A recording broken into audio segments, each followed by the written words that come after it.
WWE presents NXT Great American Bash. Even when it comes to NXT, WWE is determined to have Cody Rhodes be featured on every single pay-per-view throughout 2023. Obviously, this was done to commemorate the late Dusty Rhodes' influence on the Great American Bash, but it's just a weird trend to have Cody featured either in a video introduction or a pointless talk show. Mommy said I'll fight both of you. That one sad and frustrating moment when Rhea Ripley dominates the NXT North American title scene, then she does her own title scene over on Monday Night Raw. Sad. Also, while this was an intriguing way to get the Judgment Day to be part of the NXT brand, with Dominic Mysterio becoming the new North American champion, I still don't get the appeal of having the main roster dominate big portions of the developmental territory. Careers will be defined.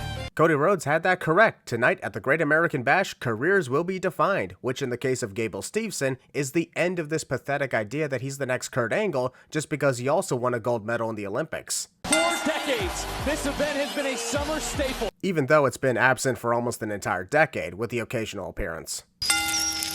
Everything is bigger in Texas, including the rat infestations on LED screens. The exterminator's gotta do better than that. 3 months of scheming some rats. We are literally only 4 minutes into this pay-per-view, and I hope to God that we don't have to deal with annoying puns the entire time. You've been warned, I'm not in the mood. This alcoholic beverage is sacred. We must prepare to dramatically swing our bats at it to show how deadly we truly are. Alcoholic destruction is tight. So how much longer is Joe Coffey just going to be hanging out with the rest of Gallus before he actually starts being the threat he was in NXT UK? It's always thinking about being on. Tony D'Angelo didn't even get hit by Stacks when the latter got thrown into the corner, yet fell off the apron anyway. How the hell can there be a botch in the literal first move of the first wrestling match of the night? Is that a record? I think that's a record. Wearing the orange. Actually, the jumpsuit looks more red than it does orange. Is there a prison where the inmates wear red jumpsuits? Into the cover, titles on the line. And Stacks' shoulder is off the canvas throughout the pinfall too, a point that the commentators and the referee will always ignore. This is going to work it. Hey! The referee clearly saw Joe Coffey trip up Stacks and did nothing about it. Matter of fact, the person he yells at for this happening is Stacks. What the fuck are you doing? Eject Joe.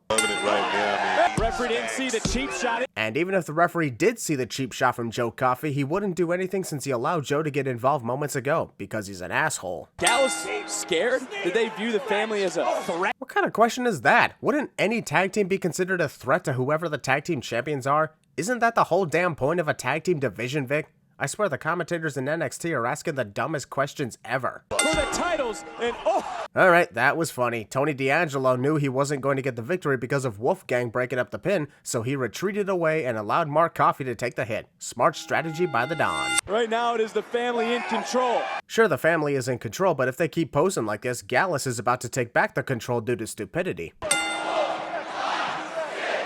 This crowd is not even in sync with the actual punches being thrown from the family to Gallus. Yikes. Max realizes Wolfgang. Damn, Wolfgang literally flipped over the top rope to enter the ring and the cameraman missed it. To see someone Wolfgang's size do something like that would be quite the spectacle, but alas, we missed it, so it gets sinned. Titles inside the ring. The referee declares that Tony D'Angelo tagged himself in when he actually missed it. So when he actually tagged himself in, does that mean Stacks got re-legal or something? I know that Peacock required WWE to host these sort of commercials during their premium live events, however it's still awkward to waste 4 to 5 minutes on wrestlers who are not even part of the show. Like, could they at least hype up NXT champion Carmelo Hayes in one of these commercials, as that dude is in the main event tonight? Enemies of Blair, beware. Discount the writing on the wall when the Chamber of Secrets was opened at Hogwarts. After a 3-minute promo video hyping up the Weapons Wild match between Blair Davenport and Roxanne Perez, we are ready for action. But first, another flashback because we want to cool down the fire. Fighting around it. Let's be thankful the bell rang right as Blair Davenport revealed herself in the disguise, because could you imagine if it was actually a random fan who punched out Roxanne Perez and they end up being Blair's replacement in the match?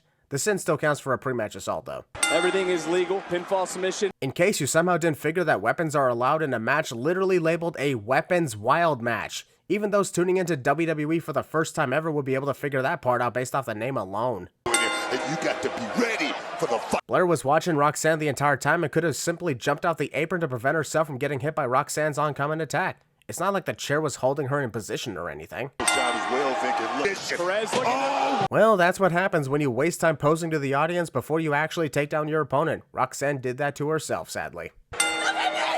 And And now we got Blair wasting time yelling at Booker T just because he's been close with Roxanne Perez. I really don't want to be rolling my eyes all night long here. What's going through Roxanne Perez's mom's, Perez's little sister's mind? I'll tell you what's going through their minds. They're having the time of their lives watching their daughter/sister performing right in front of them as any family member would. That obstacle, that's Considering the trash can didn't even bend when Blair whacked it, it's safe to say that Roxanne is 100% protected with no damage to her body.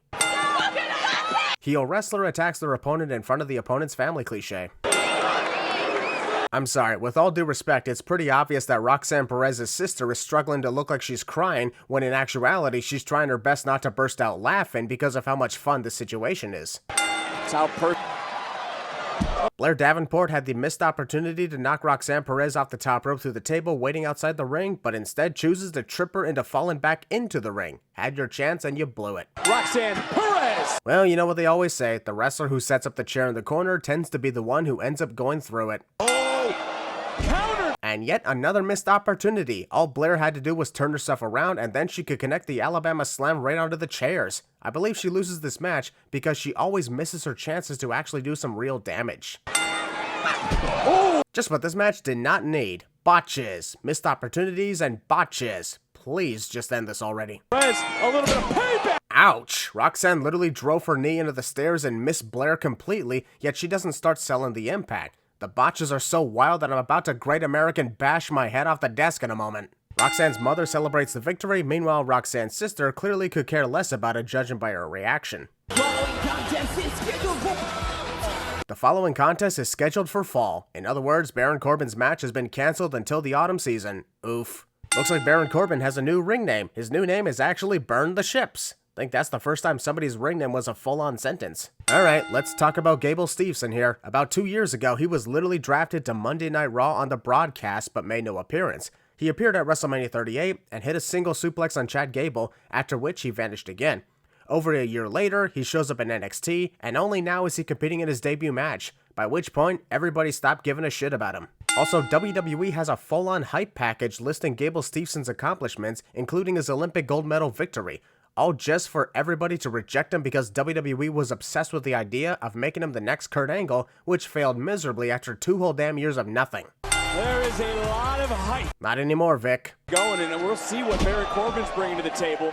Gable Steveson successfully leaps over Baron Corbin and then forgets what to do next. This whole 6-minute match is an absolute nightmare, and I'm completely shocked that an Olympic gold medalist for wrestling got trained for about 2 years and still has no idea what he's doing. Matter of fact, here are 6 sins for 6 wasted minutes of my time. Kurt Angle said he is super impressed. Whatever Kurt Angle was super impressed with from Gable Steveson, we'll never know because we see something that's worse than anything we could have got. I'd actually like to see the side of Gable that Kurt was so super impressed with instead of this. As you go, son. By chanting "You're not Angle," the crowd would be great at CinemaSins 2 expansion. Quit trying to be the next Kurt Angle and be the first Gable Steveson. Maybe he'd be accepted more if that were the case. Corbin and just put it both in stone. Maybe Baron Corbin didn't win the match from that attitude adjustment because his name is not John Cena. Trying to get himself, but now Really? Gable suddenly springs up after being beat down throughout this match, and instead of utilizing his wrestling background, he proceeds to bounce Baron's head off the ring ropes? Was hoping to see something more impressive, but whatever. any space, be close to continue. If you were just going to throw Baron Corbin back into the ring, then what was the point of throwing him out of the ring in the first place? Working it out. There's the There you guys go. After 2 entire years of hyping up Gable Steveson while sometimes forgetting about him completely, you finally get his highly anticipated debut, and it ends in a double countout after only 6 minutes, with Gable showing no signs that he is this big, mighty Olympian. Here's another 10 sins because this was such a massive waste of time. Also, worst of all, we don't even see Gable Steveson after this event. The match ends in a double countout, there's a post-match brawl between these two, and then Gable disappears once again. What in the actual fuck is the point of this guy? Even Bill Goldberg showed up more than this guy throughout this decade. Hold up a second, Lyra Valkyria is not even scheduled to be at this pay-per-view tonight, nor is this interview going to affect anything from tonight. So, what are we doing here? Oh! By hearing that reaction, even Vic Joseph could care less about this interview and brawl from Lyra Valkyria and Jason Jane. During Wesley's entrance, we got to cut to the barricade and floor because it was so clean and smooth, and that deserves all the spotlights. Look at Mustafa Ali. Wait, did he finally go back to calling himself Mustafa Ali? After all this time, I don't even know what the right pronunciation is anymore. Booker says Mustafa, the ring announcer says Mustafa, and I've also heard Mustafa. What is his real freaking name now? First, Wesley. It will never not be annoying that the NXT wrestlers don't get their hometowns and weights announced as part of their introductions. Won't go too far into this for future videos, but I'm just saying. Heel champion gets immediately targeted by the two challengers when they stare into his soul during a triple threat cliche. That didn't take long at all. Rhea Ripley demanded that she be given the NXT North American Championship just so she can block Dominic from harm? Not even a minute into the match and I got so many questions. Also, how does Rhea and Dominic immediately forget about Wes Lee being present and the possibility that he can attack Dominic from behind? To get him some, Wesley and Mustafa Ali had no problem beating down Dominic Mysterio together, but when they bring it back up, now all of a sudden they want Dominic for themselves. What kind of logic is that? between these two, focus. Ali's got Alright, that is hilarious. Both Wes and Mustafa try to attack the other, but end up whacking Dominic by accident. I love some good comedy in my wrestling matches. Booker T and his annoying way of saying Twitter's new name is so pathetic. Here's another 5 sins. things around the challengers. While trying to perform Three Amigos on Dominic Mysterio, both Wesley and Mustafa Ali end up channeling their inner Young Bucks. American Championship tonight. That tornado DDT was perfectly executed. I was amazed at the way Wes and Mustafa perfectly timed that. Here's a sin off. This is honestly an amazing double submission from Mustafa Ali, a Boston Crab on Wes Lee, and a camel clutch on Dominic Mysterio. Gotta love it when they pull out these amazing combinations. For 2 awesome submissions locked in, here are 2 sins off. Biting. There, Vic. Oh! Even though Mustafa Ali missed his targets, to connect a 450 splash on the apron from the top rope is one of the biggest risks of anyone's career. Glad Mustafa wasn't seriously injured from that, but I was on the edge of my seat when that happened. What an intense moment that's worth another 3 sins taken off the counter. I swear, this has been going on for about a year now where Rhea Ripley gets involved in the men's business and every male wrestler still halts when they're doing just to stare at Rhea. If it were me, I'd be like, okay, you want to get involved? Let's do this. Equal rights, and then connect whatever I was about to hit on Dominic onto Rhea. She's literally asking for it. Fuck. Give me Rhea Ripley versus Wes Lee because I can't help but think that match would be kick-ass after seeing this riptide through the announce table. I was going to remove a sin, but after remembering that WWE will likely never have Rhea compete with the men, I got mad and chose to sin this moment instead. No. Everything's lit. What the fuck is this referee doing? He took the championship belt away despite the fact that this match has no disqualifications and every weapon is legal to use. You can't do shit to stop anyone from using weapons, dude. Rhea Ripley is interfering way too much in this match. So much I'm tempted to call her Solo Sikoa for the night. And these constant interferences are ruining what was otherwise a fun match. Make the other tap out. Not necessarily tap out because the match is labeled as a submissions match, and there are more ways to make your opponent submit as demonstrated with the result of this one. Be taken away by some 19-year-old brat. Says the 24-year-old brat. I want to make it a submission match! Jeez, loud enough? While you're at it, why don't you calmly ask Harry Potter if he put his name in the Goblet of Fire? And again for Tiffany Stratton. Let's hope these two don't constantly roll each other up like that one submission match I was forced to watch where everybody kept trying to pin each other back in the 90s. 1, 2 steps ahead. And again, That surfboard submission is always impressive to watch, but what always pisses me off is the wrestler with the hold locked in willingly lets go of their opponent's hands just so they can get out of it. Just for once, I'd like to see the locked wrestler actually get themselves out of the hold. looking to go to the outside and oh! If Tiffany Stratton was trying to counter Thea Hale in this moment, that was a massive fail. She clearly took the full force of the suicide dive and pretended like she didn't. It is able to. Good on Thea Hale, the way she got out of the submission, but holy shit, she nearly snapped Tiffany Stratton's neck in that back body drop. That actually freaked me out for a moment because I nearly got flashbacks to Madcap Moss from 2022. Tell me when the last time cheerleaders won the match. Oh! That's what I'm saying. Cheerleading does nothing to help someone win unless the cheerleaders themselves get directly involved. That's a fact. Also, Thea Hale somersaulted onto Tiffany Stratton and did absolutely no damage whatsoever. So far, we're off to a rough start in this match. That bottom rope, Vic. Booker T doesn't realize that in a submissions match, rope breaks are not a factor due to the no disqualification rule. Get with the program, dude. He's telling her there's no rope break. Thea Hale made the mistake of releasing Tiffany Stratton when the latter grabbed the rope, despite the fact that the referee's clearly telling Tiffany that it doesn't matter because there are no rope breaks in this match. Come on. Whoa! Throwing in the towel sadly counts as a submission in this match, and that's why it's a sin, because outside interference should not determine a submission result in professional wrestling. Hey, didn't we already see Roxanne Perez earlier tonight? Others that look like him.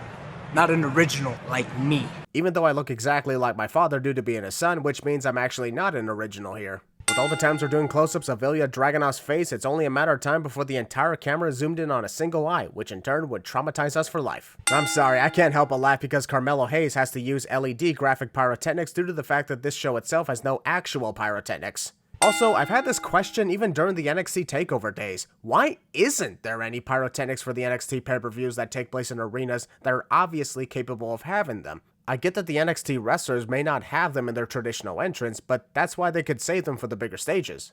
Who lands that big shot first? That's what I think. Actually, given the history of wrestling matches these days, whoever hits that big shot first won't matter because the opponent is just gonna lazily kick out of it anyway. Tell me when I'm lying, folks. What we trending at? Oh, damn. Please shut the fuck up! No, he likes to go all out.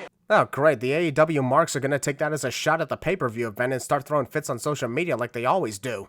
Too much. Oh! While the enziguri was impressive and well executed, Carmelo Hayes kinda ruined the moment with that unnecessary flip. Doing flips doesn't always make things look more brutal, just makes you look like Shawn Michaels when he faced Hulk Hogan in 2005. Dragunov is stalking. When he should actually be continuing the beating. Stalking opponents for the majority of the time causes opponents to rest and recover. Another cover. And another near fall. I won't lie, Vic Joseph has got to be one of the most annoying commentators in recent days, because he's not even trying to hide his obvious lack of interest by commentating in a bored voice at nearly everything. At least Booker T tries to keep the energy alive. Dragunov let him knock him out. Wow. Just when I was complimenting Booker T on keeping the energy alive, here he comes with a very late reaction to Ilya Dragunov's punch to Carmelo Hayes. I'll deliver it. Oh, yeah. Now again. Look at Dragunov. What? Taking out a Dragunov who just got caught. Apparently, taking the super kick from Carmelo Hayes caused Ilya Dragunov to hit a 619 on an invisible John Cena. John must be everywhere these days since Hollywood hasn't been an option. Cover that man. Cover that man. Cover that man. Got caught. I'll still take a sin off for Carmelo Hayes perfectly timing that code breaker onto Ilya Dragunov, but I also don't get why everyone has to suddenly jump and flip all over the place when they get caught in a crazy move. Just let the actual move sell itself. Anyway, here's a sin remover for Carmelo's perfect timing. This man don't miss. You just had to fucking say that, asshole. Big oh. That was an awesome cutter from Carmelo Hayes. I was at first confused on what that was before realizing Carmelo switched around and prevented the superplex. What's made a generation? Oh. It's a fun match, but it actually ends because Trick Williams decided to shove the NXT Championship in Carmelo's face, which made Ilya accidentally headbutt the belt and cause his own demise. Not the biggest fan of that idea because it's a cheap win for Carmelo as a result.